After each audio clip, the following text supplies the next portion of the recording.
Welcome back to the channel. This is Flonaut, I'm Brad, and in today's episode, I'm going to be giving you a tour of my apartment. So if you're a current subscriber, welcome back.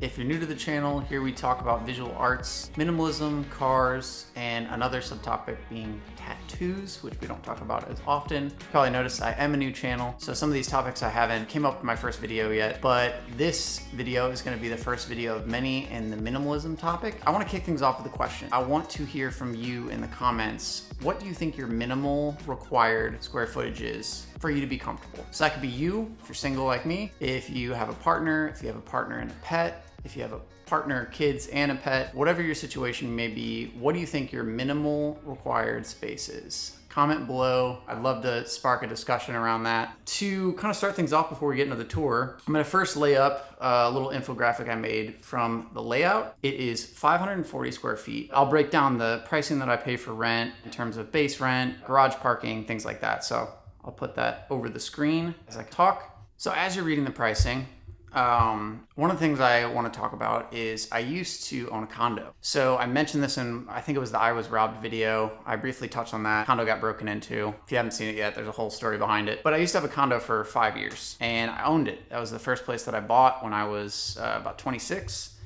And I rented before that because I had all these conversations with people and went online, and I got tired of, quote unquote, wasting my money or throwing my money away. We should buy a place. After owning a condo, I found out that that very much isn't always the case. There's a topic is such a huge debate on renting versus owning. Definitely depends on the time when you buy and the interest rates and all that good stuff. But I think there's a lot of value in renting depending on what you're doing in your life, where you want to move to, who you're living with. Maybe you do have a family and you want to settle down and you're tired of living in a small apartment where there's other people around you and you kind of want to have your own space. For me though, being single, I love the apartment because it gives you the flexibility to go wherever.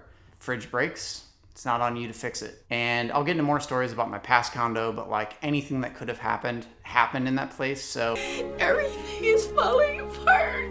It was a good learning moment for me where, yes, owning was cool, and yes, I did make some money on it, but if you invest your money properly, you can save quite a bit of money renting too. And it also depends on what you value in your life. So for me, having a gym in the building is a big deal because it actually gets me to go. I'm not lazy as shit like I was in my condo where you have to get in your car, might be snowing out or raining or whatever it is. It's harder to get the motivation to go to the gym, whereas now I just walk down the hallway and it takes me 30 seconds to go get a lift in and then come back. So those are a couple things that kind of bring me value and why I pay a little bit extra for the amenities. So enough talking, I'm gonna kick off with a tour. If you have any questions about stuff, let me know, drop it in the comments and we can go from there. Okay, so we're gonna start from the back and work our way forward.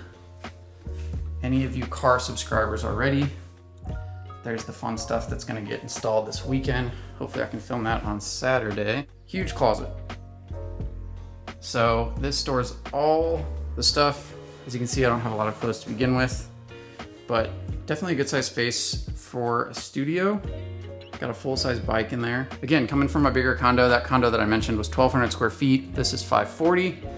So I think there's a good amount of storage and the layout is pretty nice compared to the older building that I lived in, which was like early 1900s. So layout and storage and all that stuff wasn't the best, but you're paying for the character, right? That's what it's all about. So this one is a studio. Main difference between the one bedroom is it doesn't have a door. But the funny thing is this is actually a king size bed that fits in here pretty comfortably. You can see if I walk you over this way, you actually got room on the side still. So if I was coming in this brand new and I didn't have furniture left over from a condo, probably wouldn't have gone for a king. Another closet. Basically just car parts and some art that I haven't hung up. But good sized closet, and the door hits the bed. So king fits in here, but that's why my main closet's out there. If we walk in here, nothing exciting. Hot water heater, HVAC. Then you got a stacked washer dryer, which this is my third place that I've lived in since I moved out of my parents' place when I was younger. Never not had a washer and dryer. I know sometimes that's harder depending on the area you live in, like New York or San Francisco, but I think that would be a huge pain in the ass to not have that in your unit. Here's the bathroom, which to me, this is my favorite part of this small apartment. And I've walked around a couple one bedrooms here, and this bathroom is essentially the same size that you get in the one bedroom. But yeah, you get a lot of countertop space, ton of storage. You'll see that in the kitchen too. This nice, huge mirror with, I really dig the light in here. So that pretty much lights up. Not pretty much, that's the only light in here. Well, that one too, but connected to the same switch. So I think, No, I have to take a shit. I want to spark some debate in the chat here. This is the right way to put the toilet paper. The other way is the wrong way. Just kidding. All you people that do it the other way, let me know why. Nice big shower. I don't know, there's something about the all glass doors that really makes a big difference. Hot showers is like one of my favorite things ever to just help me relax and kind of get off the screen before bed. And so yeah, nice big upgrade there. So then you got a shotgun style kitchen. Comes with all the normal stuff. Electric stove, oven, microwave. Added this little guy for convenience. Dishwasher. Like I said, ton of storage. I really don't even utilize all of it because I don't have that much stuff to begin with, but a lot of storage for a studio. The other big difference between this and the one bedroom is you get, I think, an extra 100 square feet maybe in the one bedroom, but you get a nice big kitchen island, which I never use in the first place. It's just another area to store more stuff, but that was one of the other big differences. I actually think you have more wall space in the studio than you do in the one bed. This little dude changed my life. It's only 25 ounce. Brought my like 5-cup coffee addiction down to 2 cups a day in the morning. This is the whole living room though. So could you do it or not? And yes, that is a sheet. I did not want to spend money on blinds. Had a leftover queen sheet. That was the fix that was supposed to be for a couple weeks, and it's been over a year. Does a good job diffusing light though. I didn't want to try to have to find like a custom, it's just that weird little window. So all the light usually comes down and shines like right where the couch is. So those worked and it was free. So if you notice them hanging, yes, it is a sheet.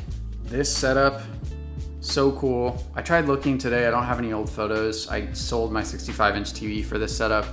So this is work desk, entertainment center, photo editing, video editing station.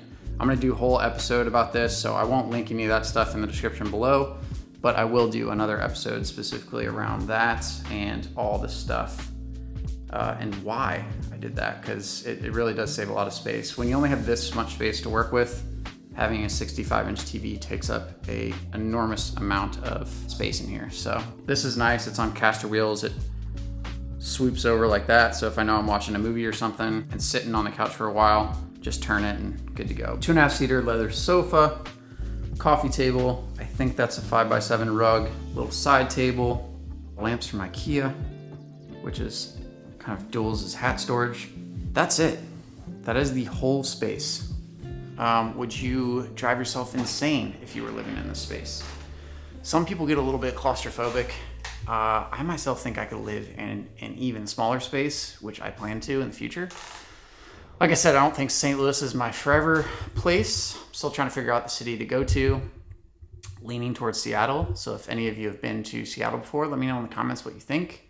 Still not 100%, but that's one of the places that kind of stood out in doing some research, just kind of ready for somewhere new.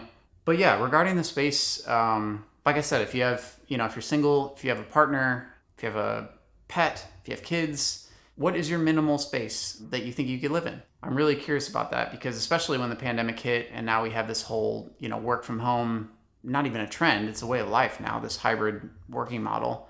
It really kind of upped the square footage that I think people now rely on when they look to buy a house or something like that.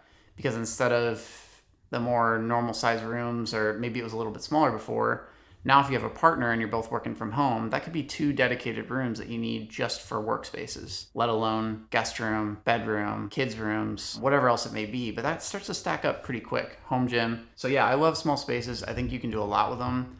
And one of the channels that I'll link below is Never Too Small, is one of my favorite channels on YouTube. And essentially all it is, they sit down with an architect of different spaces from all over the world, and the architect explains kind of what they've done to the space. A lot of it's city living. The material palette was kept to a minimum. The black butt timber screen is the same as a black butt timber floor. That it added a softness to the apartment.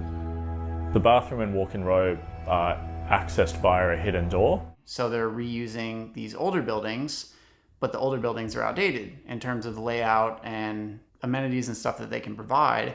So they either reuse the layout and kind of restructure it accordingly, or they completely gut the place and turn it into something insane.